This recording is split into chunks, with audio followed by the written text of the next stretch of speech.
Good morning. You're watching News for Hearing Impaired. I'm Preeti. With me is Sonu. First, the headlines. President grants assent to the ordinance that aims to protect healthcare personnel and property against violence during epidemics. Cabinet had approved the law outlining hefty fines and jail terms to perpetrators of such attacks. Prime Minister says the ordinance reflects commitment to protect COVID warriors.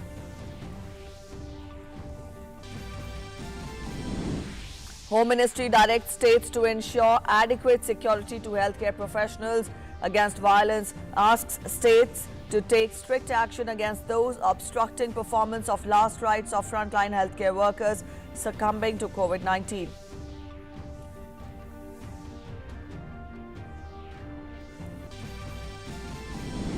Government says 723 COVID hospitals set up in the country so far. Arrangements made for nearly 2 lakh isolation beds. Total number of positive cases in the country at 20,471. 3,959 people have recovered, while death toll stands at 652.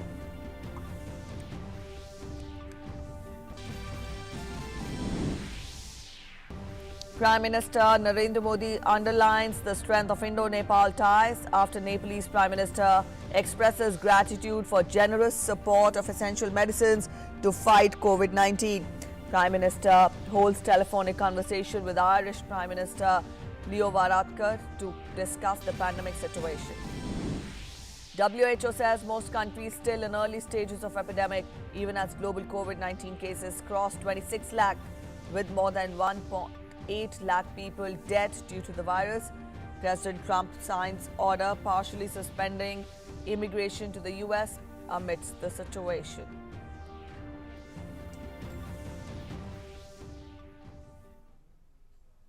President Ram Nath Kovind on Wednesday gave his assent for promulgating an ordinance making acts of violence against healthcare personnel fighting COVID-19 pandemic as cognizable and non-bailable offences. The ordinance, which amends the Epidemic Diseases Act 1897, also provides for compensation for injury to healthcare service personnel or for damage or loss to property.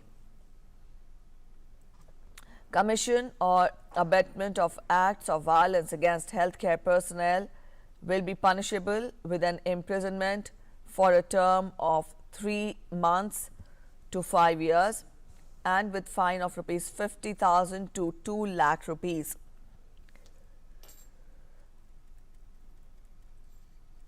In case of causing grievous hurt, imprisonment shall be for a term of 6 months to 7 years with a fine of 1 lakh rupees to 5 lakh rupees. In addition, the offender will also be liable to pay compensation to the victim and twice the fair market value for the damage of property, the ministry said.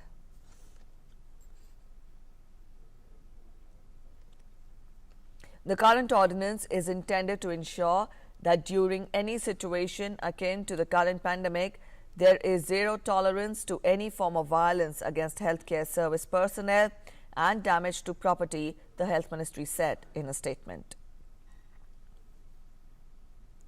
Prime Minister Narendra Modi in a tweet said that the ordinance reflects commitment to protect the COVID warriors. He said, and I quote him, "The Epidemic Diseases Amendment Ordinance 2020 manifests our commitment to protect each and every healthcare worker who is bravely battling COVID-19 on the front line. It will ensure safety of our professionals. There can be no compromise on their safety." Union Home Secretary Ajay Bhalla has written a letter to Chief Secretaries of all states and union territories as well as Director General of Police to ensure the safety of doctors, healthcare workers and all frontline workers. It has urged all states and union territories to ensure their safety. The advisory read, the Government of India, respective states, union territories and respective police authorities are directed to provide the necessary police security to doctors and medical staff in hospitals and places where patients have been diagnosed with COVID-19. Police security to be given to doctors going for COVID screening. The measure shall be taken in consideration with the Indian Medical Association. Strict penal action under Section 51 of the Disaster Management Act 2005 against those who obstruct the government action and refuse to comply. All states, union territories asked to invoke provisions of the Act against the offenders. Immediate and stringent action will be taken in case of violence. All preventive measures shall be taken and nodal officers shall also be appointed. It should be widely publicized amongst the medical fraternity.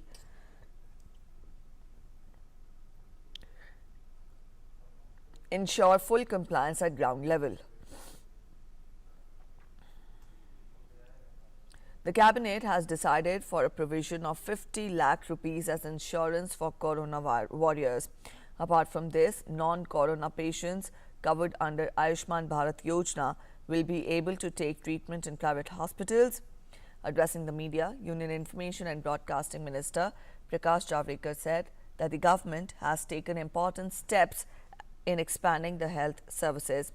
He said that there are 723 COVID hospitals in the country and that the arrangement for nearly 2 lakh isolation beds has been made with 24,000 ICUs and 12,190 ventilators. All the health fraternity has been provided with 50 lakh rupees insurance per head. The difficulties in Ayushman treatment in unimpaneled hospital are also already removed. COVID hospital, which was 0, is now 700 plus. Isolation bed nearly 2 lakh. Ventilators nearly 15,000. PPEs and N95 mask, which was not produced in our country for 70 years, now are produced in our country, make in India.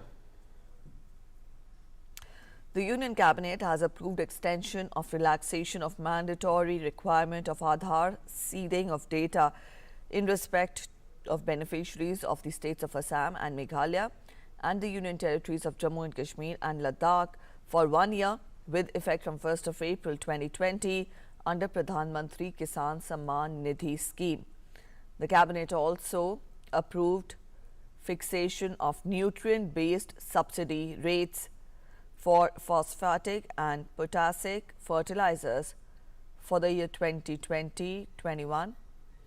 The expected expenditure for release of subsidy on P&K fertilizers during 2020-21 will be 22,186.55 crore rupees and will be provided on the subsidy rates approved by CCEA to the fertilizer companies.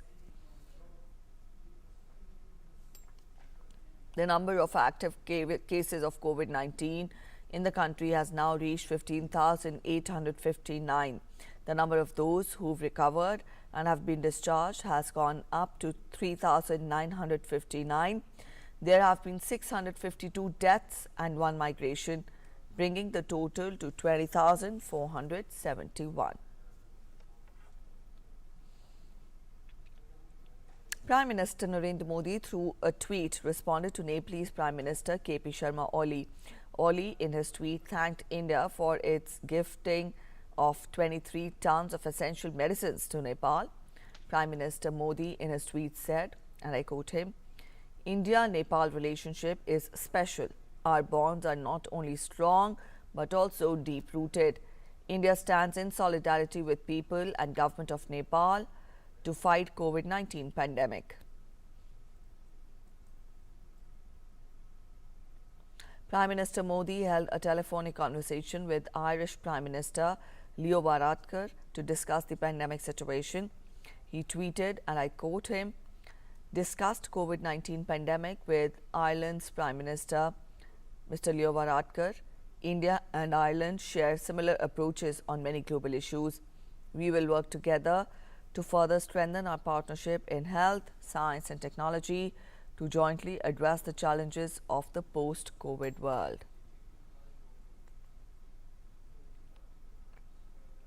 And as the country faces the corona pandemic, Prime Minister Narendra Modi will interact with Chief Ministers of the states on 27th of April via video conferencing.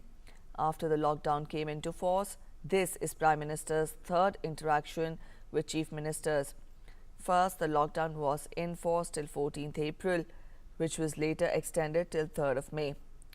The previous video conference of Prime Minister with the state Chief Ministers took place on 11th of April, when nearly 13 Chief Ministers called for extension of lockdown. During this 4-hour-long interaction, Prime Minister had taken feedback from Chief Ministers whether to end lockdown or to extend it. The meeting saw all Chief Ministers in favour of extending the lockdown.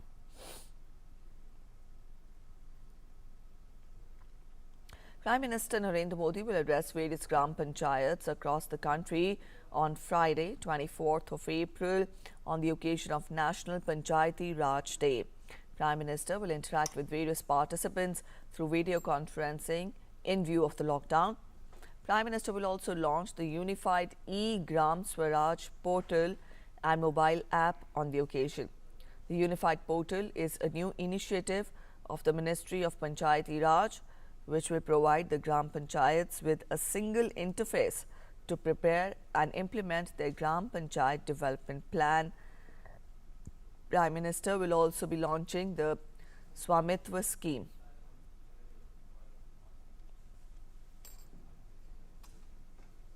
ICMR has forwarded a protocol for using rapid antibody tests to all the states. It is reiterated that antibody rapid tests are largely to be used as a tool for surveillance. Globally also, utility of this test is evolving and it is currently being used for detecting the formation of antibodies in individuals. These test results are also dependent on field conditions. As noted by ICMR, these tests cannot replace the RT-PCR test to diagnose COVID-19 cases. ICMR has assured assistance to collect data from various states to assess the scope and extent of utility of these rapid antibody tests in field conditions. And ICMR shall keep advising the states on a regular basis. States have also been advised to follow the prescribed protocol for these tests and use it for purposes for which they are meant. 7 PPE testing facilities are now available in the country to fight COVID-19 pandemic. Ordinance Factory Board Chairman Mr. Hari Mohan told Doordarshan that 2 more such facilities will come with NABL accreditation at Ordnance Factory Ishapur near Kolkata and Ordnance Factory Ambernath near Mumbai.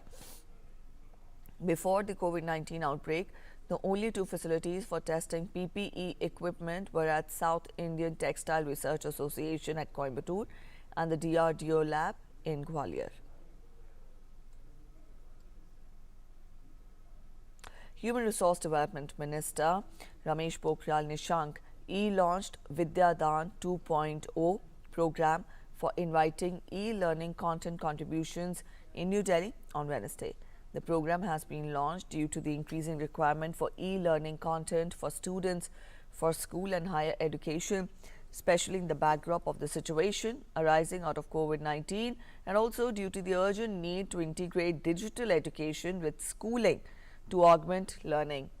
Speaking on the occasion, the minister said that Vidyadaan is conceptualized as a common national program for individuals and organizations across the country to donate or contribute e-learning resources for both schools and higher education to ensure continuity of quality learning. He said that the content will be used on Diksha app to help millions of children across the country to continue their learning anytime and anywhere. The First Lady of India, Srimati Savita Kovind, stitched face masks at Shakti Haat in the President's estate in New Delhi, making a small contribution in the fight against COVID-19. The masks stitched at Shakti Haat are being distributed at various shelter homes of Delhi Urban Shelter Improvement Board. The OPD services in hospitals across the country are shut due to the nationwide lockdown. Due to this, blood donation for emergency cases in Kargil, Ladakh became a huge challenge for the health department. Viewing this, the youth of Kargil has stepped up as socially responsible citizens to help the doctors to save lives by donating blood wherever it is needed. A recently established WhatsApp group of blood donors has built a strong network of individuals, informing them of where blood is required. The group is vigilant 24/7 and works in close coordination with Blood Bank Kargil to cater to the society. Lockdown शुरू हुआ इसमें पहले हमें काफ़ी problem हुआ patients को, खासकर emergency patients को ब्लड की बहुत ज़रूरत पड़ता था, खासकर जो हमारी प्रेग्नेंट माएँ हैं और ख़ासकर जो पेशेंट जो इमरजेंसी जिनका ऑपरेशन होता था या पहले से ही कैंसर के पेशेंट्स जो होते थे जिनको ब्लड की कमी होता था या दूसरे जो रीनल डिजीज़ या दूसरे प्रॉब्लम्स की वजह से जिनको खून की कमी होता था। लेकिन इसी लॉकडाउन में या उससे पहले भी हमारे नासिर जैदी साहब ने अपना एक व्हाट्सएप ग्रुप बनाया है blood donation group of youth करके, तो इन्होंने इसमें काफ़ी योगदान दिया। जब से ये ग्रुप बना उससे हमें इस खासकर इस लॉकडाउन में काफ़ी सहूलियत महसूस हुआ। People with stay-at-home orders are understandably frustrated by the weeks of confinement, but COVID-19 will be around for a long time, and one of the greatest dangers is complacency. World Health Organization chief warned on Wednesday, noting that coronavirus in Western Europe appears to be stable or declining. The WHO chief said that most countries are in the early stages of COVID-19, but some that were affected early are now seeing a resurgence in cases. He has warned that the virus will be with us for a long time and that it can easily reignite. WHO chief who is addressing a video press conference at WHO headquarters. Most countries are still in the early stages of their epidemics, and some that were affected early in the pandemic are now starting to see a resurgence in cases. Make no mistake, we have a long way to go. This virus will be with us for a long time.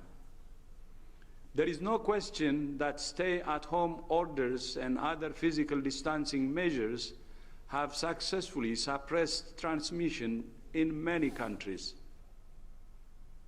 US President Donald Trump signed an order to temporarily block some foreigners from permanent residence in the United States, saying he was doing so in order to protect American workers during the pandemic. Now, the order is to last for 60 days and then will be reviewed and possibly extended. At the Daily News brief, Trump said that the move will ensure that unemployed Americans of all backgrounds will be first in line for jobs as our economy reopens. He also said that it will preserve our healthcare resources for American patients affected by coronavirus. Meanwhile, the US House of Representatives is likely to pass a nearly $500 billion coronavirus relief bill today. The bill, which will provide funds to small businesses and hospitals struggling with the pandemic that has killed over 46,000 Americans, is expected to be the fourth coronavirus measure passed by Congress, boosting the overall federal financial response to almost $3 trillion. Over 8.39 lakh people are coronavirus infected in US, while 77,366 people have recovered. 2 cats have become the first pet animals in the United States to test positive for COVID-19. The cats were from different areas of New York, and both were taken to vets suffering from mild respiratory illness. The first cat came from a household in which none of the residents had any symptoms. The second cat's owner was later diagnosed with COVID-19. Both cats are expected to make full recovery. With Europe's second highest death toll and the world's second most infection cases, Spain government has allowed children below 14 years of age to take short walks outside under supervision from the weekend. Relieved Spanish parents welcomed the concession as the Spanish government voted to extend Spain's lockdown until May 9th. Under the rules, children will be allowed outside between 8 a.m. and 10 p.m. for up to 1 hour a day and must be accompanied by an adult with whom they live. Children will also not be allowed to use play parks and must respect social distancing rules. Spain's death toll due to coronavirus has reached 21,717, while the number of confirmed infections rose to 208,389. Spain is the worst hit nation after US with rising cases every day. However, the country aims to begin winding down its coronavirus lockdown in phased manners towards the end of May. With the epidemic seemingly past its peak, Spain's Tomatina festival, which is considered as one of the world's largest food fight festivities, was also suspended amidst the coronavirus crisis. In 75 years, the festival has only been suspended once before, when the mayor cancelled it in 1957. In Italy, the total count of confirmed cases of COVID-19 has reached 1,87,327, while the death toll is at 25,085. The country ranks second highest in terms of casualties across the world after the US and Spain. Meanwhile, Italian sports minister said that the government is still not ready to set a date for Serie A teams to start training ahead of a possible resumption of the league. Professional football has been suspended in the country since March 9th over the pandemic. France has registered a total of 21,373 deaths from coronavirus infections. This is the fourth highest casualty tally in the world, but trailing just a few hundred behind Spain, which has a death toll of 21,717. In good news, the number of patients in hospitals and ICUs continues to decline. The number of deaths has also been largely stable in the past 3 days. The country has been in lockdown since March 17th in a bid to slow the outbreak. The government aims to ease from May 11th, considering the downfall in the cases. In total, there are 1,57,125 confirmed or possible cases of coronavirus, while 41,326 patients have recovered. A tweet has been circulating through social media stating that not a single positive case of COVID-19 has occurred in any indigenous Assamese in the entire India. The tweet also states that the Indian Council of Medical Research may conduct study on the immunity of indigenous Assamese people. In response to this tweet, Professor Balram Bhargav, DG ICMR, says that there are no such studies on this aspect at this moment by ICMR. While urging unity and brotherhood in the fight against COVID-19, Prime Minister on LinkedIn said that COVID-19 does not see race, religion, color, caste, creed, language or border before striking. All concerned are advised to refrain from spreading such false information. It has been noticed by the Ministry of Tourism that a fake letter claiming that hotels and restaurants will remain closed till 15th October 2020 due to coronavirus outbreak is doing the rounds in social media in the name of Ministry of Tourism and is creating panic among the entire tourism sector. The Ministry of Tourism has clarified that no such letter has been issued by the ministry and people must not believe such kind of fake news. That's it in this edition of the News This Hour. Thanks for watching. Namaskar.